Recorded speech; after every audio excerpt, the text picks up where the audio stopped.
Hello students, welcome back to Neuron classes. I am Sakshi and today we are going to start our chapter that is solution. इसके कुछ topics हम पहले discuss कर चुके हैं like concentration terms में हमने डिस्कस किया था मोलैरिटी पार्ट्स पर मिलियन. आज हम इसका सेकंड पार्ट डिस्कस करेंगे दैट इज सॉल्युबिलिटी. ठीक है, तो हमें यहाँ पे सॉल्युबिलिटी पढ़नी है. उससे पहले हमें पता होना चाहिए कि सॉल्युबिलिटी होती क्या है. सपोज करो आपको भूख लगी हुई है, ठीक है, आपको भूख लगी है, आप खाना खा रहे हो, एक टाइम पे जाके क्या हो जाएगा, आप और खाना नहीं खाओगे, आपका पेट भर जाएगा. ठीक है, अब जितना खाना आप वो खा चुके हो उसको क्या बोलेंगे, सोल्युबिलिटी. मैक्सिमम कितना अमाउंट ऑफ सोल्यूट डिसॉल्व हो चुका है हमारे सॉल्वेंट के अंदर, ठीक है, उसको हम क्या बोलेंगे, सोल्युबिलिटी. तो ध्यान से देखना क्या होगा, maximum amount of solute that can be dissolved in a given solvent at constant temperature. ठीक है, एक गिवन सॉल्वेंट में कितना आपका अमाउंट डिसॉल्व हो चुका है उसको हम क्या बोलेंगे, solvent. I hope solute solvent सबको लर्न होंगे. जैसे आपके पास सपोज करो आपके पास में क्या है, एक ग्लास है, एक ग्लास के अंदर क्या है, पानी पड़ा हुआ है. ठीक है, एक ग्लास में क्या है, पानी पड़ा हुआ है. आपने इसमें क्या किया, आपने इसके अंदर शुगर मिक्स करनी स्टार्ट कर दी. ठीक है, आप इसके अंदर क्या मिक्स कर रहे हैं, शुगर मिक्स कर रहे हैं. ठीक है, शुगर मिक्स कर रहे हैं. अब मैक्सिमम आप कितनी शुगर मिक्स कर सकते हैं इसके अंदर, इसको क्या बोलेंगे, इसकी सोल्युबिलिटी. क्योंकि जिसको हम डिसॉल्व करते हैं उसको हम क्या कहते हैं, सोल्यूट, और जिसमें हम डिसॉल्व करते हैं उसको हम क्या बोलेंगे, सोलवेंट. ठीक है, क्लियर है, समझ आया. तो हमारे पास मैक्सिमम हम कितना सोल्यूट ऐड कर सकते हैं एक गिवन सॉल्वेंट में at constant temperature, that is solubility. अब हमें सबसे पहले डिस्कस करना है solubility of solid in liquid. सबसे पहले डिस्कस करेंगे solubility of solid in liquid. ठीक है, तो अब ध्यान से देखना, जो सॉलिड है यही वाला केस डिस्कस करना है हमने कि हमने शुगर को ऐड कर दिया है किसके अंदर, सॉल्वेंट के अंदर. ठीक है, तो अब ध्यान से देखना, हमारा रूल होता है यहाँ पे लाइक डिसॉल्व्स लाइक. क्या होता है, लाइक डिसॉल्व्स लाइक. जिसके साथ वाइब मैच करेगी वहीं तो जाके बैठेंगे ना. ठीक है, हम मान लो अपने दोस्त बना रहे हैं क्लासेस में, जिन दोस्तों के साथ आपकी वाइब्स मैच हो रही है आप वहीं पे जाओगे क्योंकि उनके भी नेचर आप पे क्या जैसा है. ठीक है, तो वही यहाँ पे होता है, ये भी अपने दोस्तों के साथ ही रहना पसंद करता है. लाइक डिसॉल्व्स लाइक मतलब पोलर सॉल्वेंट पोलर सोल्यूट किस में डिसॉल्व होगा, पोलर सॉल्वेंट में डिसॉल्व होगा, और जो नॉन पोलर वाला होगा वो नॉन पोलर वाला नॉन पोलर में डिसॉल्व होगा. क्लियर है, समझ में आया. अब दो चीजें होती हैं, डिसोल्यूशन और क्रिस्टलाइजेशन. जब आपने ये शुगर इसमें मिक्स करी, ठीक है, जब आपने क्या किया, ये शुगर इसके अंदर मिक्स करी तो ये शुगर इसमें घुलना शुरू कर देगी, इसके अंदर जाके इसकी कंसंट्रेशन को बढ़ाना शुरू कर देगी. इस प्रोसेस को हम बोलते हैं डिसोल्यूशन. क्या बोलेंगे, डिसोल्यूशन. ठीक है, फिर क्या होगा, जब आप डिसोल्यूशन करे जा रहे हो, आपने बहुत सारा सोल्यूट ऐड ऑन कर दिया है इसके अंदर, तो क्या होगा, ये जो सोल्यूट के पार्टिकल्स हैं ये जाके दूसरे सोल्यूट के पार्टिकल से टकराएंगे और उनको सोल्यूशन से बाहर निकाल देंगे, है ना. इसको हम बोलते हैं क्रिस्टलाइजेशन. क्या बोलेंगे, क्रिस्टलाइजेशन. समझ आया. डिसोल्यूशन इज बेसिकली घुलना और क्रिस्टलाइजेशन क्या है, सेपरेट आउट हो जाना. ठीक है, तो वही चीज है, ध्यान से देखना. डिसोल्यूशन क्या होगा, देखिए, solute dissolves and its concentration increases in the solution. इसको बोलते हैं डिसोल्यूशन. क्रिस्टलाइजेशन क्या होगा, some solute particle in solution collide with the solid and get separate out of the solution. ठीक है, और सॉल्यूशन से क्या करेंगे, सेपरेट आउट हो जाएंगे. मतलब बेसिकली घुलना हमारा क्या है, डिसोल्यूशन. क्रिस्टलाइजेशन क्या है, बाहर आना, अपोजिट किसका, डिसोल्यूशन का. डन. तो वही चीज है. अब ध्यान से देखना, अगर रेट ऑफ डिसोल्यूशन आप जितना घोल रहे हैं उतना ही सॉल्यूशन से बाहर आना स्टार्ट हो जाए, अगर रेट ऑफ डिसोल्यूशन इक्वल हो जाए किसके, रेट ऑफ क्रिस्टलाइजेशन के, तो यहाँ पे एक डायनेमिक इक्विलिब्रियम सेटअप हो जाएगा. मतलब आपको देखने में लगेगा कि आपकी चीनी अब नहीं घुल रही है, बट रियल में वो घुल रही है, जितनी घुल रही है उतनी सेपरेट हो रही है. ठीक है, तो बाहर से आपको देख के क्या लगेगा कि अब ये नहीं घुल रही. इस सिचुएशन को हम बोलते हैं डायनामिक इक्विलिब्रियम. क्या बोलेंगे, डायनामिक मींस जो चल रहा है. ठीक है, डायनामिक इक्विलिब्रियम. जैसे ही डायनामिक इक्विलिब्रियम सेटअप हो जाएगा, अब आपका और ज्यादा सोल्यूट उसमें डिसॉल्व नहीं होगा. जब आपका पेट भर चुका है आप और खाना क्यों खाओगे, नहीं खाओगे ना. तो वही चीज यहाँ पे है कि जब क्या होगा, ये वाली सिचुएशन आ जाएगी तो इसके बाद और सोल्यूट ऐड नहीं होगा. जब वो ऐड नहीं होगा तो अब हम क्या बोलेंगे, उस सॉल्यूशन को सैचुरेटेड सॉल्यूशन. क्या बोलेंगे, सैचुरेटेड सॉल्यूशन. सैचुरेटेड सॉल्यूशन क्या होता है, the solution in which no more solute can be dissolved at a constant temperature. ठीक है, जिसमें आप और ज्यादा सोल्यूट डिसॉल्व नहीं कर सकते. तो देखिए क्या होगा, saturated solution, a solution in which no more solute can be dissolved at same temperature and pressure. इसको हम बोलेंगे सैचुरेटेड सॉल्यूशन. अब हम कुछ स्टडी करेंगे. सबसे पहले स्टडी करेंगे इफेक्ट ऑफ टेम्परेचर. अगर आपकी डिसोल्यूशन एक्सोथर्मिक है तो क्या होगा, और अगर आपके डिसोल्यूशन एंडोथर्मिक है तो क्या होगा. ठीक है, ध्यान से देखना क्या होगा। एंडोथर्मिक में उसको भूख लगी हुई है, ठीक है, आप क्या करते हो, टेम्परेचर देते हो, उसको खाना देते हो, ठीक है। एंडोथर्मिक में उसको भूख लगी थी, आपने उसको खाना दे दिया, ठीक है, तो क्या होगा, उसकी सोल्युबिलिटी भी तो बढ़ जाएगी ना, उसकी सोल्युबिलिटी भी क्या करेगी, इंक्रीज करेगी। बट एक्सोथर्मिक में उसको भूख नहीं लगी है, एग्जिट, ठीक है, अब उसका हो चुका है, उसको जितना खाना था खाना खा चुका है, आप उसको क्या बोल रहे हो कि और खाना खाओ, आप उसको और ज्यादा खाना खाने को दे रहे हो, तो क्या उसकी सोल्युबिलिटी बढ़ेगी, नहीं बढ़ेगी। अब उसकी सोल्युबिलिटी क्या कर जाएगी, डिक्रीज कर जाएगी, सोल्युबिलिटी क्या करेगी, डिक्रीज करेगी। डन। तो एक्सोथर्मिक का आप ऐसे भी याद रख सकते हो, एक्सोथर्मिक रिएक्शंस क्या होती हैं, जिनके अंदर हमारे पास में टेम्परेचर रिलीज हो रहा है, ठीक है, बेसिकली हीट क्या हो रही है, रिलीज हो रही है, ये लो टेम्परेचर प्रेफर करती है, और आप टेम्परेचर बढ़ा रहे हो तो उसकी सोल्युबिलिटी भी क्या कर जाएगी, डिक्रीज कर जाएगी। एंडोथर्मिक में उसको रिक्वायरमेंट है, आप उसको टेम्परेचर दे रहे हैं तो उसकी सोल्युबिलिटी भी क्या करेगी, इंक्रीज कर जाएगी। प्रेशर का एज सच कोई भी इफेक्ट यहाँ पे नहीं होता है, ठीक है। तो ध्यान से देखिए, यहाँ पे हमारे पास ये देखो, ये देखिए effect of temperature on solubility of solids in liquids, ठीक है। तो क्या होगा, बाय लीच-अटवियर प्रिंसिपल जो आप पढ़ के आ चुके हैं +1 क्लास के अंदर, ठीक है। तो क्या होगा आपके पास में, अगर डिसोल्यूशन आपकी, सॉरी स्पेलिंग मिस्टेक है, डिसोल्यूशन आपकी एंडोथर्मिक है और आप टेम्परेचर इंक्रीज करते हैं तो सोल्युबिलिटी भी क्या करेगी, इंक्रीज करेगी। और डिसोल्यूशन अगर एक्सोथर्मिक है, आप टेम्परेचर इंक्रीज करते हैं तो सोल्युबिलिटी भी डिक्रीज कर जाएगी, और प्रेशर का कोई भी इफेक्ट इस पे नहीं होता। आई होप यहां तक सबको क्लियर है। अब स्टार्ट करते हैं हमारा next topic, that is Henry's law, जो बहुत ज्यादा इंपॉर्टेंट है और इतना डिफिकल्ट नहीं है, ठीक है। तो आपको क्या करना है, देखिए ध्यान से, आपको सपोज करना है कि आपके पास में है एक लिक्विड, ठीक है, एक आपके पास क्या है, लिक्विड है। अब आप क्या कर रहे हैं, उस लिक्विड में किसी गैस को, ठीक है, कोई क्या है, गैस है, एक लिक्विड है, लिक्विड में आप गैस डिसोल्व कर रहे हैं, इस तरह से करके कोई गैस प्रेजेंट है, आप इस रेड वाली गैस को इसमें डिसोल्व कर रहे हैं। तो अब क्या है, यहाँ पे देखो दो गैसेस पड़ी हुई हैं। अब आपकी अगर हम रेड वाली गैस की बात करें तो यहाँ पे क्या होगा, वेपर प्रेशर। वेपर प्रेशर क्या होता है हमारा, जब क्या हो रहा है, हमारे पास इवेपोरेशन और कंडेंसेशन दोनों इक्विलिब्रियम में आ जाती है, उस टाइम जो प्रेशर एक्सर्ट होता है दैट इज वेपर प्रेशर, ठीक है। तो अब क्या होगा, अब हमारे पास देखो ये इस गैस की वजह से जितना प्रेशर लग रहा होगा उसको हम क्या बोलेंगे, पार्शियल वेपर प्रेशर, ठीक है, that is partial vapour pressure. जितना ये प्रेशर लगाएगी उतना ये गैस नीचे आएगी, है ना, जितना ये प्रेशर लगाएगी उतना ज्यादा ये इसमें डिसॉल्व होना स्टार्ट हो जाएगी। जब ये इसमें डिसॉल्व हो जाएगी तो अब हम इसको क्या बोलेंगे, मोल फ्रैक्शन ऑफ गैस, क्या बोलेंगे, मोल fraction of gas. Done, mole fraction of gas. अब हमें क्या देखना है, ध्यान से देखना, जितना ज्यादा प्रेशर एक्सर्ट होगा उतना ज्यादा क्या होगी इसके अंदर, इसकी मोल फ्रैक्शन प्रेजेंट होगी। मतलब जितना गैस प्रेशर लगाएगी वो उतना ही ज्यादा इसके अंदर घुल जाएगी, नॉर्मल सी बात है, जितना यहाँ से प्रेशर लगा उतना ही इसमें डिसॉल्व होगी है। यही था हमारा हेनरीज लॉ। हेनरीज लॉ ने क्या बोला कि जो पार्शियल वेपर प्रेशर है किसी भी गैस का, क्या है, पार्शियल वेपर प्रेशर है किसी भी गैस का, that is directly proportional to mole fraction of that gas in solution, ठीक है। क्या होगा, वो मोल फ्रैक्शन ऑफ गैस मतलब सोल्युबिलिटी के डायरेक्टली प्रोपोर्शनल होगा, जितना प्रेशर लगाएगी उतना ही ज्यादा क्या होगी, उसकी सोल्युबिलिटी आएगी, ठीक है। तो अब यहाँ से प्रोपोर्शनलिटी हटाएंगे तो एक कांस्टेंट आएगा, कांस्टेंट इज KH, क्या आएगा, KH। KH को हम क्या बोलते हैं, हेनरीज कांस्टेंट। KH क्या है हमारा, हेनरीज कांस्टेंट, ना, हेनरीज कांस्टेंट। समझ आया, ये था हमारा हेनरी लॉ। अब अगर हम एक ग्राफ बनाएं किस किस के बीच में, प्रेशर और मोल फ्रैक्शन के बीच में, तो ये ऐसे स्ट्रेट लाइन ग्राफ आएगा और इसकी स्लोप क्या होगी हमारी, KH आएगी। क्या आएगी इसकी स्लोप, KH आएगी। अब ध्यान से देखना, अगर मैं इसको इधर ले आऊं सोल्युबिलिटी को, तो जो KH है और मोल फ्रैक्शन है वो क्या है, इनवर्सली प्रोपोर्शनल है एक दूसरे के। मतलब जितनी ज्यादा वैल्यू होगी KH की उतनी कम सोल्युबिलिटी होगी, और जितनी ज्यादा वैल्यू, सॉरी, जितनी कम वैल्यू होगी KH की उतनी ज्यादा सोल्युबिलिटी होगी।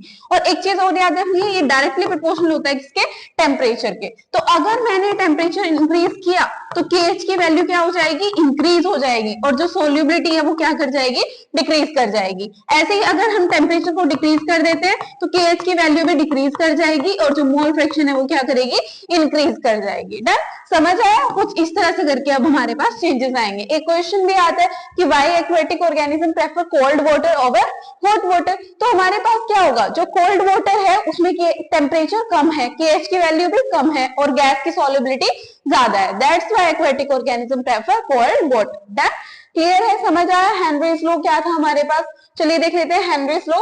According to Henry's law, According to Henry's law, the partial vapor pressure of gas is directly proportional to mole fraction of gas dissolved in the solution. बता चुकी हूँ मैं ये, pressure is directly proportional to mole fraction, proportionality हटाएंगे constant आएगा KH, P क्या है हमारा partial vapour pressure of gas, chi क्या है हमारी mole fraction, KH Henry's constant. Temperature जितना बढ़ाओगे KH बढ़ेगा, सॉल्युबिलिटी डिक्रीज करेगी, टेम्परेचर जितना डिक्रीज करोगे KH डिक्रीज करेगा, सॉल्युबिलिटी इंक्रीज करेगी। ये रिलेशन मैं आपको बता चुकी हूँ, ये हमने ग्राफ देख लिया है इसका, ठीक है, ये वही सेम टू सेम रिलेशन है।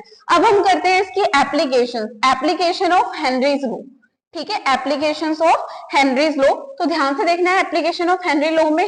अब हम स्टार्ट करते हैं एप्लीकेशंस ऑफ हेनरीज लॉ। तो ध्यान से समझना, बिल्कुल इजी सी है, ठीक है। सबसे पहले अब गर्मियां आने वाली हैं, गर्मियों में सब कोल्ड ड्रिंक पीते हैं, ठीक है।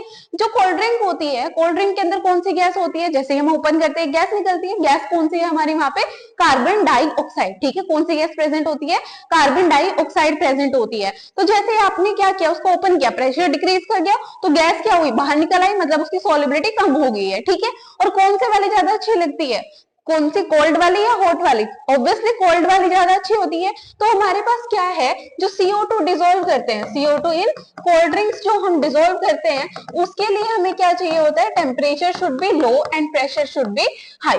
डन, क्लियर है। फर्स्ट एप्लीकेशन हमारी ये ही थी। सेकेंड एप्लीकेशन हम करते हैं स्क्यूबा डाइवर्स की, ठीक है। स्क्यूबा डाइवर्स में ध्यान से समझना क्या केस होता है, इंटरेस्टिंग सा केस है, ठीक है। आपके पास ये ओशियन है, गर्मी आने वाली हो रही है ना, गर्मियां हैं तो ओशियन कंसीडर कर लो, ये ओशियन है हमारा। ओशियन के अंदर कोई स्क्यूबा डाइवर ऐसे डाइविंग कर रहा है, ये डाइविंग कर रहा है, ठीक है। अब इसके ऊपर प्रेशर लग रहा है वाटर का, प्रेशर किसका है, वाटर का है, साथ साथ प्रेशर लग रहा है कौन सा, एटमॉस्फेयर का। तो इसके ऊपर प्रेशर क्या हुआ, ज्यादा हुआ, प्रेशर ज्यादा हुआ तो इसकी सोल्युबिलिटी भी क्या हुई, ज्यादा हुई, ठीक है। जैसे ही ये सरफेस पे आया, कहां पे आया, ये सरफेस पे आया, सरफेस पे आते ही क्या हुआ, ये सारा प्रेशर तो डिक्रीज कर गया। अब इसके ऊपर प्रेशर रह गया किसका, एटमॉस्फेयर का, मतलब प्रेशर क्या हुआ, डिक्रीज। अब सोल्युबिलिटी क्या करेगी, डिक्रीज। यहाँ पे कितनी ज्यादा गैस इसके अंदर डिसॉल्व थी और वहां पे एकदम से सारी गैस निकल के आ गई। जैसे सपोज करो आपने क्या किया, कोल्ड ड्रिंक का ढक्कन आप खोलते हो, ठीक है, कोल्ड ड्रिंक आप ओपन करते हो, एकदम सारी गैस निकलती है ना, तो ऐसे तुम्हारे ब्लड की स्प्राइट बना देगा, ठीक है। तो हमें क्या करना है, अब यहाँ तो बहुत बुरी कंडीशन हो जाएगी। इस कंडीशन को हम बोलते हैं बेंड्स फॉर्मेशन। क्या बोलेंगे, बेंड्स फॉर्मेशन। डन। इससे बचने के लिए क्या किया जाता है, जो इसके सिलेंडर थे, ठीक है, जो भी ये सिलेंडर लेके जाते हैं, उन सिलेंडर के अंदर कौन कौन सी गैसेस मिक्स करी जाती है, हीलियम मिक्स करी जाएगी उसके अंदर, ठीक है, नाइट्रोजन मिक्स करी जाएगी और ऑक्सीजन मिक्स करी जाएगी। ये तीनों गैसेस को इसके अंदर हम मिक्स करते हैं। डन, समझ आया। थर्ड हमारे पास होती है एल्टीट्यूड सिकनेस। चलो जी पहाड़ों में चलते हैं, ठीक है। इसमें देखो एल्टीट्यूड सिकनेस, एल्टीट्यूड सिकनेस, इसी को हम बोलते हैं एनोक्सिया। क्या बोलते हैं इसको, एनोक्सिया। अब चलो पहाड़ों में घूमते हैं। जैसे कि हमारे पास कोई पहाड़ है, ठीक है, इस तरह से है, हमने ट्रैकिंग करनी स्टार्ट करी, हम लोग यहाँ पे थे, ठीक है। यहाँ पे प्रेशर देखो कितना ज्यादा, एटमॉस्फेयर की वजह से ज्यादा प्रेशर लग रहा है। थोड़े टाइम में हम बिल्कुल ऊपर चले गए, यहाँ पे ट्रैकिंग करते करते, यहाँ पे क्या हुआ देखो, अब प्रेशर कम हो गया, है ना। तो जैसे ही हम ऊपर जाते हैं, जैसे जैसे क्या होगा, हाइट बढ़ेगी, जैसे जैसे क्या होगी, हाइट इंक्रीज होगी, तो प्रेशर क्या करेगा, डिक्रीज। प्रेशर डिक्रीज करेगा तो सोल्युबिलिटी भी क्या कर जाएगी हमारी, डिक्रीज कर जाएगी, और जिसकी वजह से क्या होगी, हमारी ऑक्सीजन की डेफिशिएंसी, ठीक है, क्या हो जाएगी, ऑक्सीजन की डेफिशिएंसी हो जाएगी। और ऑक्सीजन की डेफिशिएंसी होती है, हमें क्या होगा, थका हुआ फील होना स्टार्ट हो जाएगा, नोजिया हो जाएगा, है ना, टायर्डनेस होगी, ये सब कुछ इसी के सिम्टम्स होते हैं। डन, क्लियर है तीनों एप्लीकेशन। अब देखिए तीनों एप्लीकेशन हम देख लेते हैं एक बार। तीनों एप्लीकेशन में फर्स्ट हमारा है solubility of CO2 in cold drinks, temperature should be low and pressure should be high, तो सोल्युबिलिटी भी क्या होगी, हाई आएगी। फिर नेक्स्ट है हमारा स्क्यूबा डाइवर वाला केस, जिसमें क्या है, डीप ओशन में प्रेशर क्या होता है, ज्यादा, गैस मोर सोल्यूबल होती है, सरफेस पे प्रेशर क्या हो जाता है, कम, गैस एक्सपेल आउट करती है और बेंड्स की फॉर्मेशन करा देती है। स्क्यूबा डाइवर्स के सिलेंडर में क्या मिक्स किया जाता है, ऑक्सीजन, नाइट्रोजन और हीलियम। फिर उसके बाद में है एल्टीट्यूड सिकनेस, जिसको हम बोलते हैं एनोक्सिया। हाइट पे अगर आप जाएंगे तो प्रेशर डिक्रीज करेगा, सोल्युबिलिटी डिक्रीज करेगी, ऑक्सीजन की क्या होगी, डेफिशिएंसी, जिससे आपको क्या फील होगी, टायर्डनेस एंड नोजिया। अब बात करते हैं टेम्परेचर का क्या इफेक्ट पड़ेगा। ऑब्वियसली टेम्परेचर का क्या इफेक्ट होगा, जैसे आप टेम्परेचर बढ़ाओगे तो गैस की काइनेटिक एनर्जी बढ़ जाएगी, वो निकल के भाग जाएगी वहां से, है ना, और सोल्युबिलिटी क्या कर जाएगी, डिक्रीज कर जाएगी। तो वही यहाँ पे दे रखा है, देखो टेम्परेचर आप इंक्रीज करोगे, काइनेटिक एनर्जी इंक्रीज होगी, सोल्युबिलिटी क्या कर जाएगी, डिक्रीज, ठीक है, मीन्स गैसेस की सॉल्युबिलिटी टेम्परेचर के साथ क्या करती है, डिक्रीज करती है। हेनरीज लॉ क्लियर है सबको, जितना प्रेशर लगाएगा उतना ज्यादा वो उसमें घुल जाएगी। फिर KH हमारा ये हो गया। इसके बाद इसकी एप्लीकेशन डिस्कस की हमने, देन हमने ये इफेक्ट ऑफ टेम्परेचर किया। तो चलिए अब हम स्टार्ट करते हैं हमारा next flow, that is Royals. ठीक है, तो रॉयल्स फ्लो क्या कहता है, ध्यान से समझना है।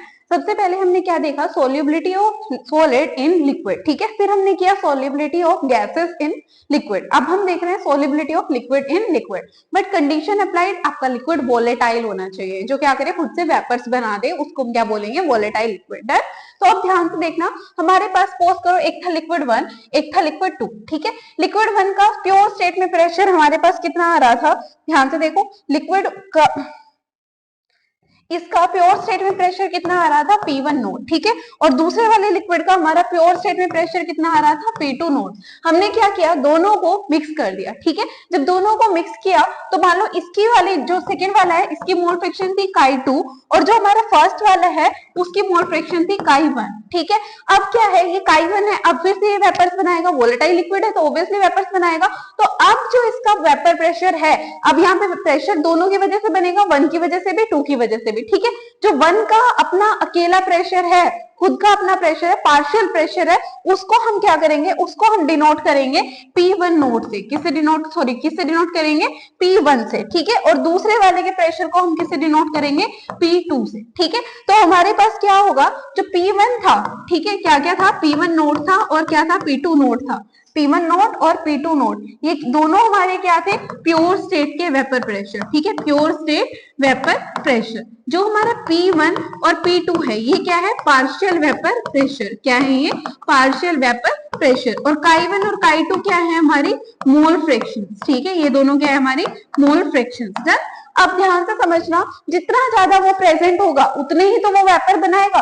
तो रॉयल्स लॉ भी हमें यही कहता है, for a solution of 2 volatile liquid. ठीक है, for a solution of 2 volatile liquids, the partial vapor pressure, ठीक है, the partial vapor pressure of component is directly proportional to the mole fraction of that component in solution। ठीक है, क्या होगा कि जितना भी प्रेशर बनाएगा वो डायरेक्टली प्रोपोर्शनल होगा mole fraction of that component in solution. ऐसे देखो 2 के लिए partial vapour pressure is directly proportional to mole fraction of that component in solution. अब यहाँ से प्रोपोर्शनैलिटी हटाएंगे तो यहाँ पे क्या आएगा, P1 नोट। क्या आ जाएगा, P1 नोट। ऐसे इधर आएगा P2 की जगह क्या आएगा, यहाँ पे हमारा P2 नोट। ठीक है, यहाँ पे क्या आ गया, प्रोपोर्शनैलिटी के नाम पे P2 नोट। अब यहाँ पे आता है डाल्टन जी। डाल्टन जी आगे कहते हैं टोटल प्रेशर तो बनेगा भाई। ठीक है, जो टोटल प्रेशर बनेगा बाय डाल्टन्स लॉ, ठीक है, डाल्टन ने आगे क्या बोला कि जो टोटल प्रेशर बनेगा वो क्या होगा, P1 प्लस P2, दोनों कंपोनेंट का सम होगा। डन।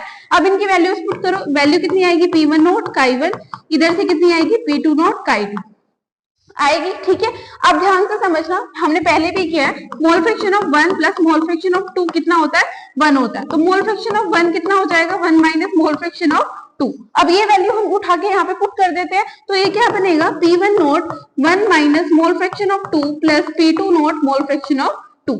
अब इसको हम अंदर मल्टीप्लाई कर देंगे। ठीक है, जब इसको अंदर मल्टीप्लाई करेंगे क्या आएगा, P1 naught minus P1 note mole fraction of 2 plus P2 note mole fraction of 2।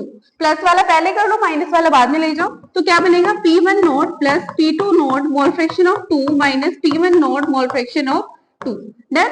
अब यहाँ से क्या कॉमन आ रहा है, मोल फ्रैक्शन ऑफ 2 कॉमन आ रही है, मतलब टोटल प्रेशर किसके इक्वल जा रहा है, P1 नोट प्लस यहाँ पे क्या आएगा, P2 नोट माइनस का P1 नोट, साथ में क्या आएगा, मोल फ्रैक्शन ऑफ 2। मतलब टोटल प्रेशर हमारा क्या बन रहा है, ये बन रहा है। मींस टोटल प्रेशर किसी एक सोल्यूट के, जो हमारा ये हमारा क्या था, ठीक है, ये हमारा लिक्विड था सेकंड वाला, तो टोटल प्रेशर किसकी मोल फ्रैक्शन पे डिपेंड कर रहा है, किसी एक कंपोनेंट पे डिपेंड कर रहा है, दोनों पे वो डिपेंड नहीं कर रहा है। ठीक है, तो वही चीज है, देखो यहाँ पे, यहाँ वही है, according to Raoult's law for the solution of 2 volatile liquids the partial vapor pressure of each component is directly proportional to mole fraction present in the solution. ये मैं आपको बता चुकी हूँ, P1 note is directly proportional to Chi1 आ गया है हमारे पास में। ठीक है, और दूसरे वाले केस में देखो ऐसे ये इधर आ गया Chi2। अब डाल्टन ने क्या बोला, डाल्टन ने टोटल निकलवाया, टोटल हमने ये लिख दिया है यहाँ पे, फिर हमने इस P1 की वैल्यू पुट करी, P2 की वैल्यू पुट करी, फिर वही हमारा हमने मोल फ्रैक्शन 1 माइनस Chi2 रख लिया, एक टर्म्स में लेके चले गए, तो ओवरऑल हमारा क्या बना, ओवरऑल टोटल प्रेशर इतना आया। अब अगर हम इसका ग्राफ बनाते हैं तो ध्यान से देखना, इसका ग्राफ कैसे बनेगा हमारे पास में, देखो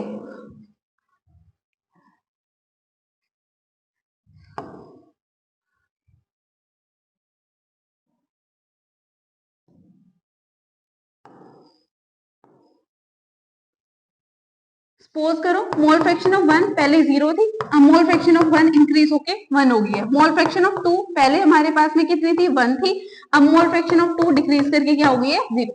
तो हमारा जो टोटल प्रेशर है वो किस पे डिपेंड करता है, मोल फ्रैक्शन ऑफ 2 पे, है ना। किस पे डिपेंड कर रहा है वो, हमारा मोल फ्रैक्शन ऑफ 2 पे। तो मोल fraction of 2, mole fraction of 2 तो डिक्रीज करी है, 0 से किस पे आई है 0, सॉरी 1 से किस पे आई है 0 पे, तो ये डिक्रीज करी है, मींस टोटल प्रेशर क्या करेगा हमारा डिक्रीज करेगा, ठीक है। टोटल प्रेशर क्या करेगा डिक्रीज करेगा। बट P1 का प्रेशर, P1 जो हमारा है, P1 किस पे डिपेंड करेगा, मोल फ्रैक्शन ऑफ 1 पे, ठीक है। P1 किस पे डिपेंड करेगा, मोल फ्रैक्शन ऑफ 1 पे।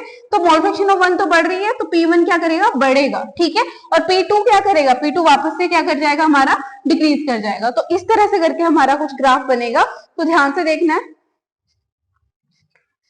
ठीक है। ध्यान से देखो, ये हमारा क्या है, ये आएगा इधर टोटल प्रेशर, ठीक है। ये आएगा हमारा P2 का प्रेशर, ये वाला आएगा हमारा P1 का प्रेशर, और जहां पे ये इसको टच कर रहा है ये P1 नोट, और जहां पे ये इसको टच कर रहा है ये P2 नोट। इस तरह से करके हमारा कोई ग्राफ बन जाएगा, ठीक है।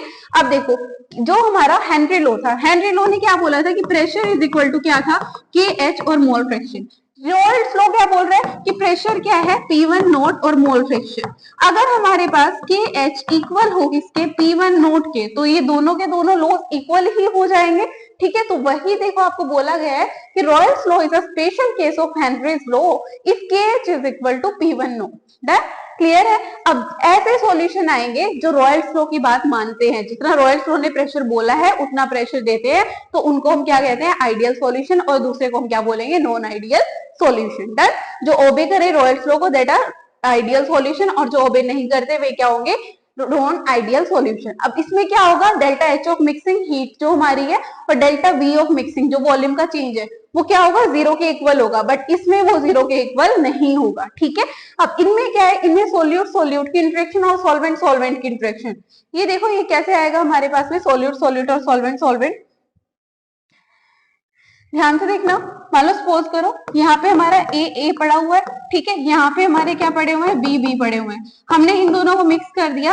अब ए तो पड़ा ही है, साथ साथ बी भी पड़ा है, पर इनके आपस में भी इंटरेक्शन होने लगी है, ठीक है। तो ये जो इंटरेक्शन है, पहले वाली जो इंटरेक्शन थी, ये सोल्यूट सोल्यूट की इंटरेक्शन, सॉल्वेंट सॉल्वेंट की इंटरेक्शन, ये सोल्यूट और सॉल्वेंट की इंटरेक्शन, ठीक है। तो यहाँ पे क्या है, जो ये पहले वाली इंटरेक्शन थी वो दोनों क्या है इक्वल है, पहले वाली इंटरेक्शन और बाद वाली इंटरेक्शन क्या है इक्वल है, ठीक है। अब हमारे पास इनके एग्जांपल क्या आएंगे, एनहेक्सेन, एनहेप्टेन, ब्रोमोइथेन, क्लोरोइथेन, बेंजीन और टोलिन, ठीक है। बट नॉन आइडियल सॉल्यूशन में ये इक्वल नहीं होते हैं। तो इसकी फर्दर आगे दो क्लासिफिकेशन आती है, positive deviation and negative deviation. जो रॉयल्स लॉ ने प्रेशर बोला था, अगर उससे ज्यादा प्रेशर आता है, ठीक है, इट मींस वहां पे क्या है पॉजिटिव डेविएशन है। अगर उससे कम प्रेशर आता है, इट मींस वहां पे क्या है नेगेटिव डेविएशन है, ठीक है। तो ध्यान से देखिए क्या होगा, total pressure is more than predicted by the Royals law, तो ये क्या है पॉजिटिव डेविएशन। अगर वेपर प्रेशर कम आता है तो वो क्या है हमारा नेगेटिव डेविएशन। डेल्टा H और डेल्टा V इसमें कैसे हो जाएंगे पॉजिटिव हो जाएंगे, और इस वाले में डेल्टा H और डेल्टा V कैसे हो जाएंगे हमारे नेगेटिव हो जाएंगे। डेल्टा H और डेल्टा V कैसे हो जाएंगे नेगेटिव हो जाएंगे। अब ये प्रेशर ज्यादा कम आता कैसे है, ध्यान से समझना।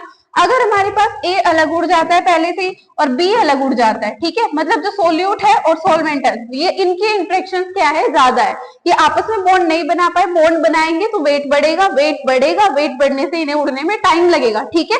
तो ये बॉन्डिंग करते ही उससे पहले ही वहां से उड़ जाते हैं। तो इसमें क्या होता है, इस केस में हमारे पास में जो हमारे सोल्यूट सोल्यूट की इंटरेक्शन है, ठीक है, ध्यान से देखना, जो हमारी सोल्यूट सोल्यूट और सॉल्वेंट सॉल्वेंट की इंटरेक्शन है वो ज्यादा होती है as compare to solute solvent, ठीक है। और इसमें क्या होता है, इसका अपोजिट होता है। अब वो बॉन्ड बनाने लगते हैं, उनका वेट बढ़ जाता है, वेट बढ़ जाता है, तो वो धीरे धीरे करके उड़ेंगे, धीरे धीरे करके उड़ेंगे, तो प्रेशर डिक्रीज कर जाएगा, तो क्या आएगी डेविएशन हो जाएगी नेगेटिव। एग्जाम्पल क्या होंगे हमारे पास में इसके, कार्बन डाइसल्फाइड और एसीटोन, इथेनॉल और साथ साथ एसीटोन, ठीक है। इसमें क्या आएगा क्लोरोफॉर्म और एसीटोन, इसमें आएगा फिनोल और एनिलीन। ऐसा क्यों होता है, ड्यू टू हाइड्रोजन बॉन्डिंग, और पहले में ड्यू टू आयनिक इंटरेक्शंस, ठीक है।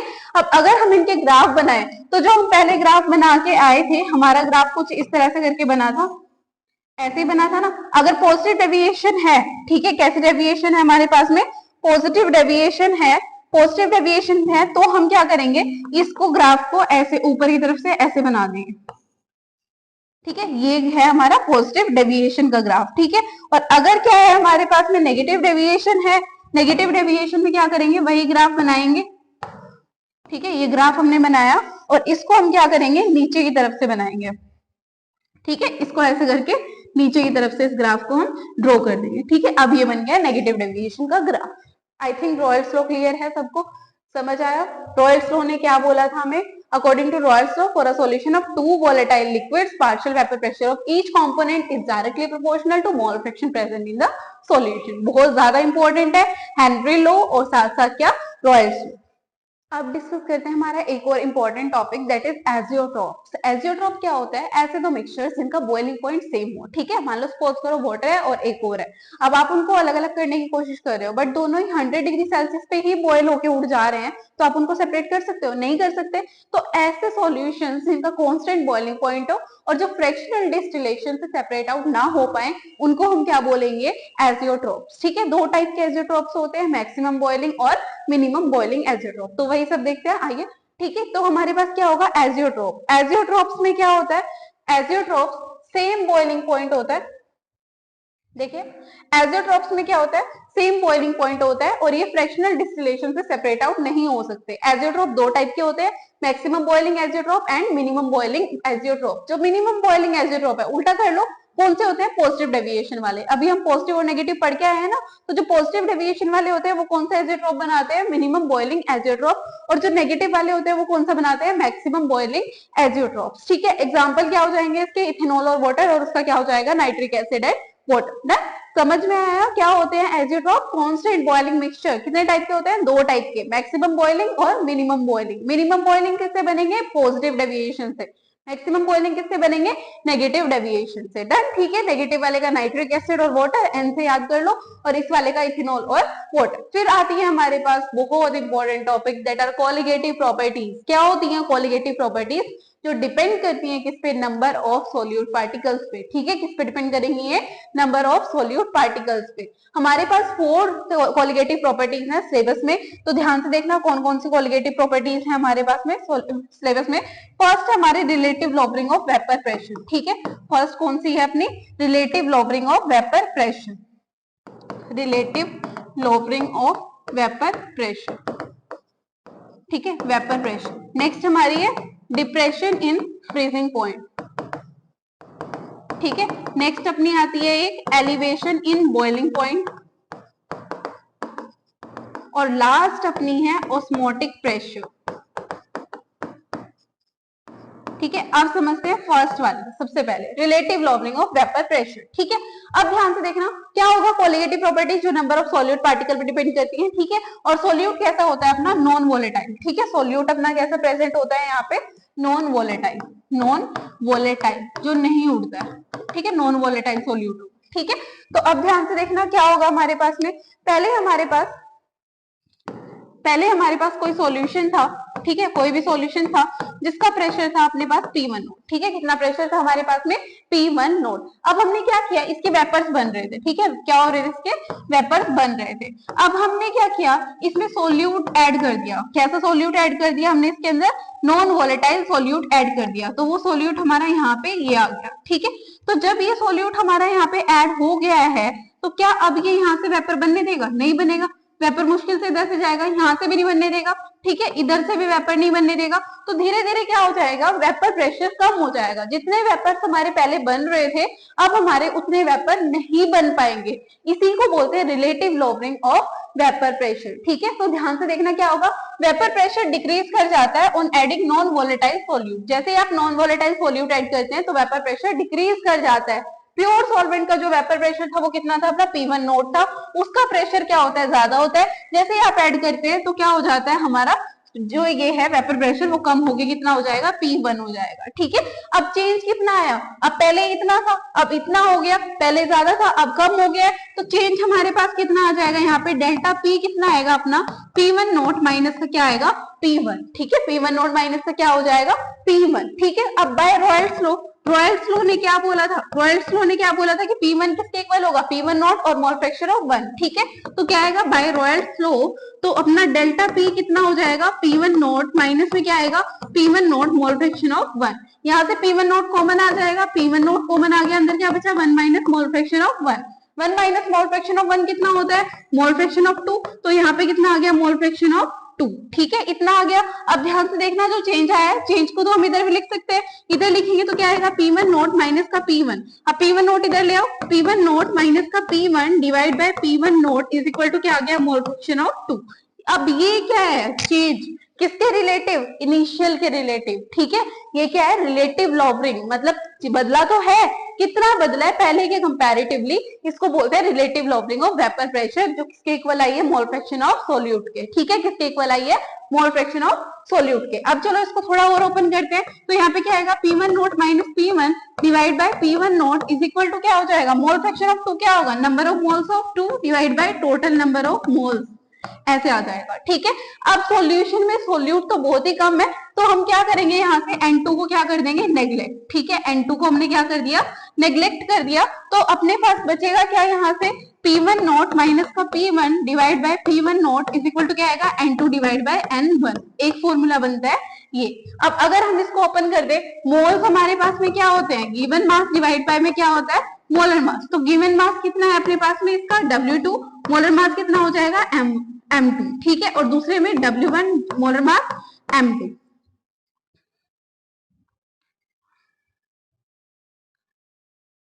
ठीक है, देखो दूसरे में क्या होगा, यहाँ पे ये गिवन मास डिवाइड बाय ये मोलर मास, तो ये अपने पास क्या बन जाएगा, W2 divide by M2 multiply bye M1 और डिवाइड बाय W1। ठीक है, ये अपना हो जाएगा थर्ड वाला फॉर्मूला। तो अब आ जाओ, ध्यान से देखो क्या किया है हमने।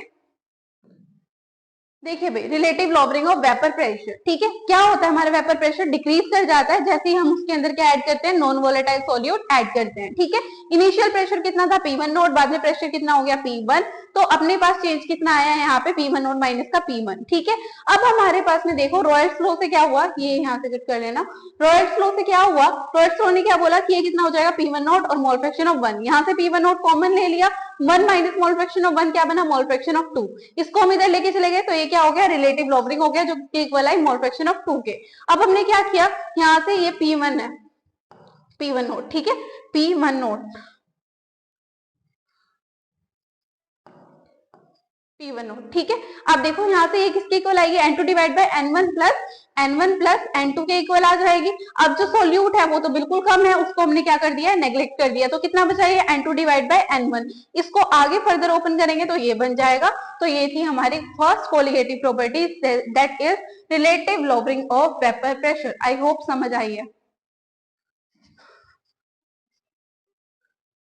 अब चलते हैं अपनी नेक्स्ट कोलिगेटिव प्रॉपर्टी पे, that is elevation in boiling point. ठीक है, एलिवेशन इन बॉइलिंग पॉइंट मतलब बॉइलिंग पॉइंट का बढ़ना। अब बॉइलिंग पॉइंट क्या कर जाएगा, इंक्रीज कर जाएगा। ठीक है, अब ध्यान से समझना, आपके पास एक था प्योर वाटर। ठीक है, प्योर वाटर 100 डिग्री सेल्सियस पे बॉयल हो रहा था। ठीक है, आपने क्या किया, फिर स्टार्टिंग में प्योर वाटर कितने डिग्री पे बॉयल हो रहा है अपना, 100 डिग्री सेल्सियस पे वो बॉयल हो रहा है। ठीक है, 100 डिग्री सेल्सियस पे आपने क्या किया, उसमें नमक मिला दिया। ठीक है, सोल्ट ऐड कर दिया, क्या वो अभी 100 डिग्री पे बॉयल होगा, नहीं होगा ना। नॉन वोलेटाइल सॉल्यूट जैसे ही हम डालेंगे तो वो 100 डिग्री पे बॉयल नहीं होगा, अब वो ज्यादा पे बॉयल होगा। मान लो सपोज करो वो 150 डिग्री पे बॉयल हो रहा है। ठीक है, बहुत ज्यादा पे या इससे ज्यादा पे बॉयल हो रहा है। ठीक है, तो अब हमारे पास क्या हुआ, चेंज हो गया ना, बढ़ गया बॉइलिंग पॉइंट, इसी को बोलते हैं एलिवेशन इन बॉइलिंग पॉइंट। तो ध्यान से समझना क्या होगा, प्योर सॉल्वेंट का बॉइलिंग पॉइंट सपोज करो आपके पास कितना था, T1, after adding non volatile solute कितना हो गया वो, T2। तो अब जो चेंज है डेल्टा TB है। ठीक है, डेल्टा TB है, वो कैसे फाइंड आउट करेंगे, ज्यादा क्या है, T2 है, माइनस करेंगे उसमें से T1। ठीक है, अब ये जो डेल्टा TB होगा ये डायरेक्टली प्रोपोर्शनल आता है मोलैलिटी के। किसके प्रोपोर्शनल आएगा, मोलैलिटी के। प्रोपोर्शनैलिटी हटाएंगे तो यहाँ पे कांस्टेंट आएगा, कांस्टेंट इज KB। ठीक है, KB, इसको हम बोलते हैं यूबिलियोस्कोपिक कांस्टेंट। ठीक है, क्या बोलेंगे इसको, यूबिलियोस्कोपिक कांस्टेंट। ठीक है, यूबिलियोस्कोपिक कांस्टेंट, या फिर इसी को बोलते हैं मोलर एलिवेशन कांस्टेंट। ठीक है, क्या बोल देंगे, मोलर एलिवेशन कांस्टेंट। ठीक है, molar elevation constant. Done, clear है। अब मोलैलिटी को अगर मैं ओपन करके लिखूं यहाँ पे तो क्या बनेगा, delta TB is equal to KB W2 divide by M2, यहाँ पे आएगा W1 मल्टीप्लाई बाय 1000। ठीक है, ये बन जाएगा इसका कंप्लीट फॉर्मूला। ठीक है, अगर हमें यहाँ से मास फाइंड आउट करना होगा तो मास ऊपर आ जाएगा। अब देखो ध्यान से, अगर हम इसका ग्राफ बनाए, ठीक है, हम क्या बनाए, इसका ग्राफ बनाए, तो वही चीजें देखना, ये हम कर चुके हैं उधर से। ठीक है, वही KB मोलैलिटी ओपन की हुई है। अगर हम इसका ग्राफ बनाते हैं, तो सबसे पहले जब हम ग्राफ बनाएंगे तो सपोज करो ये थे हमारे सॉल्वेंट, ठीक है, ये क्या था हमारा सॉल्वेंट। जब हमने सॉल्यूशन बनाया तो ये बढ़ गया, यहाँ पे मान लो सपोज करो ये था T1 टेम्परेचर, अब ये इंक्रीज करके कितना हो गया है T2 हो गया है, ठीक है। ये हमारा यहाँ पे वेपर प्रेशर, पहले टेम्परेचर कितना था T1, अब कितना बन गया है T2। तो ये जो चेंज आया है, ये जो चेंज है यही क्या है हमारा डेल्टा टीबी, ठीक है। इस चेंज को क्या बोलेंगे डेल्टा टीबी, और ये कितना होगा T2 माइनस का T1, ठीक है। कितना हो जाएगा T2 माइनस T1। तो देखिए चलो ग्राफ देखते हैं हमारा, ये ग्राफ ये रहा, देखो यहाँ पे वेपर प्रेशर, टेम्परेचर, सॉल्वेंट का ग्राफ ये है, सॉल्वेंट वाली कर्व ये है। सॉल्यूशन में क्या हुआ, टेम्परेचर इंक्रीज होके कितना हो गया T1 से T2, तो डेल्टा टीबी कितना है अपने पास में T2 माइनस का T1। सेम टू सेम हम करते हैं फ्रीजिंग पॉइंट के साथ में। जो हमारा क्या है, सपोज करो हमारे पास में प्योर वाटर था, वो 0 डिग्री पे फ्रीज हो रहा था। अब अगर उसके अंदर कोई नॉन वोलेटाइल सॉल्यूट ऐड करा हुआ है, अब वो और ज्यादा कम टेम्परेचर पे फ्रीज होगा, इसी को बोलते हैं डिप्रेशन इन फ्रीजिंग पॉइंट, ठीक है। Depression in freezing point. Change क्या आएगा, जो इनिशियल वाला था उसमें से माइनस करेंगे फाइनल वाला, क्योंकि घट रहा है ना, कम हो रहा है, तो हमारे पास डेल्टा टीएफ, जो हमारा क्या आएगा डेल्टा टीएफ,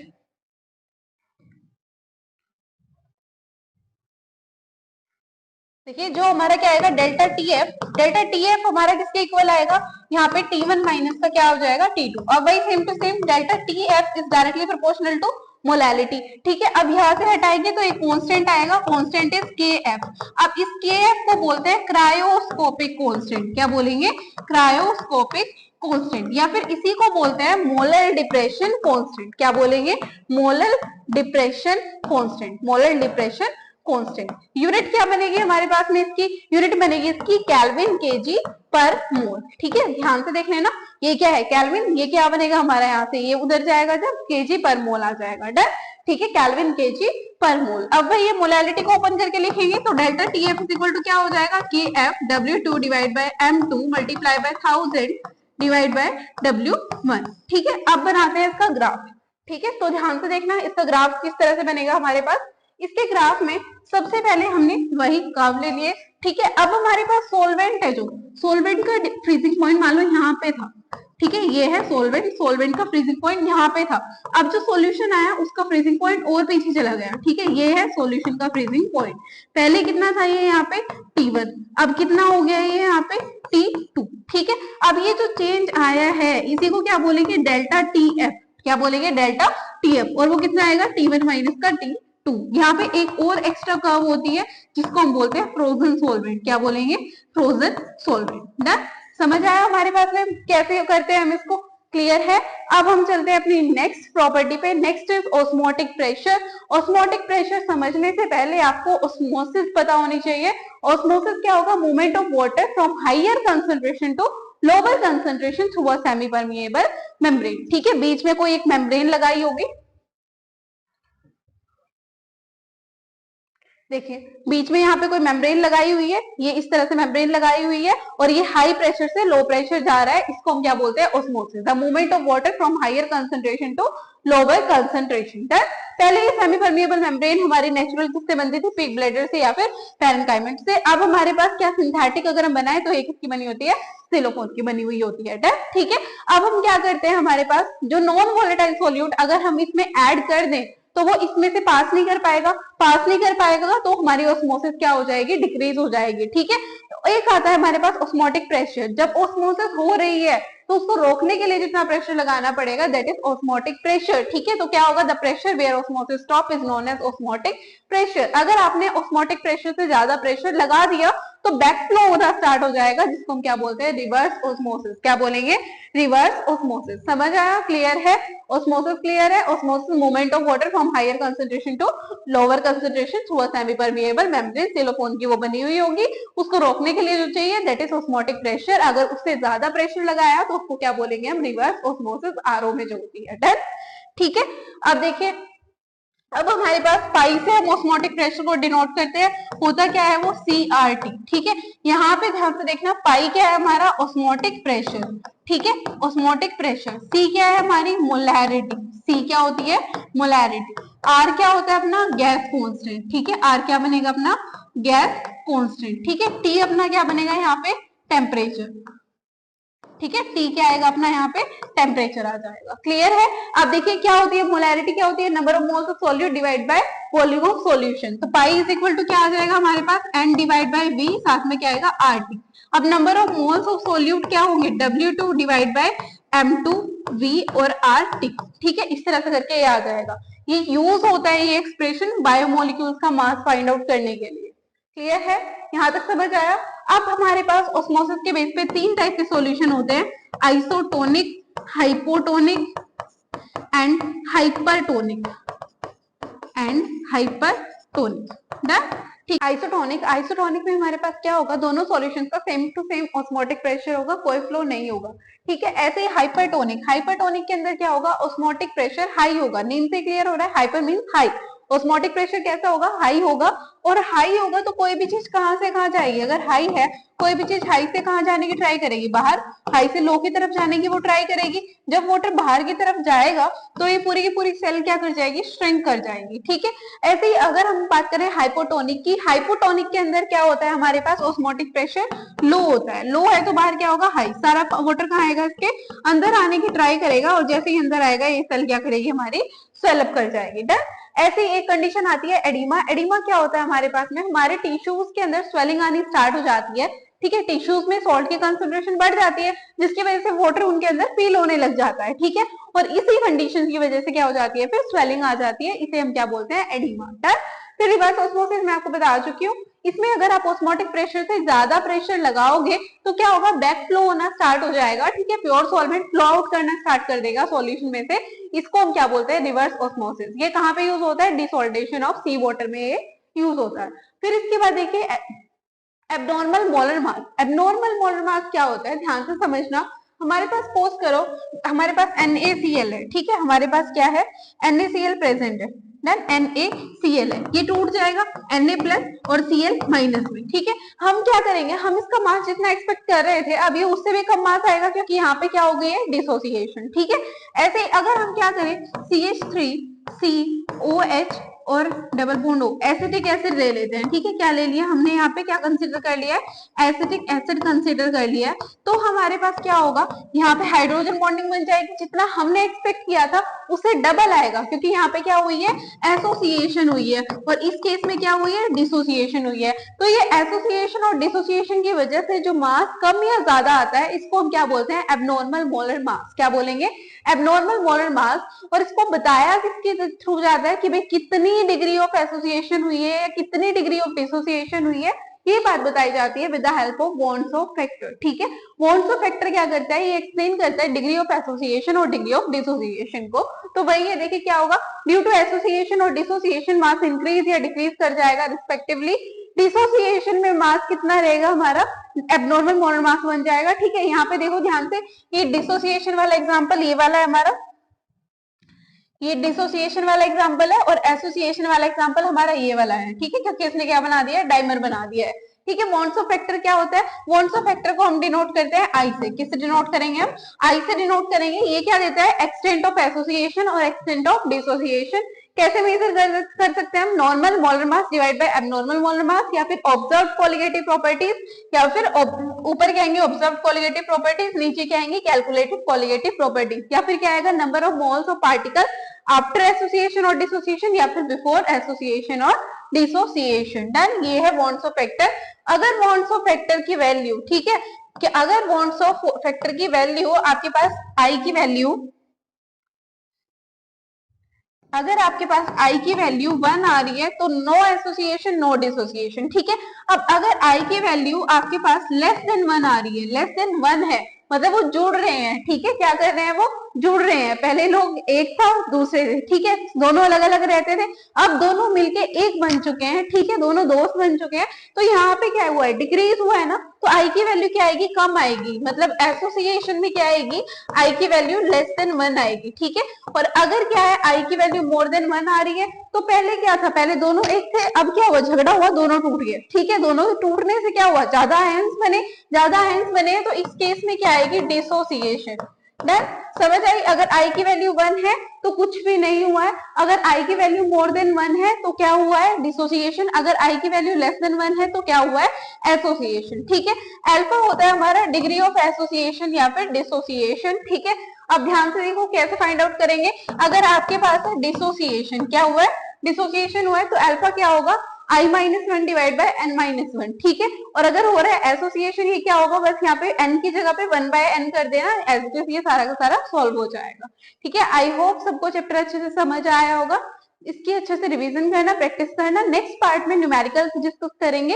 इस पार्ट में हमने सारी थ्योरी कंप्लीट करी है, ठीक है। वीडियो को लाइक करना है, शेयर करना है और सब्सक्राइब करना है।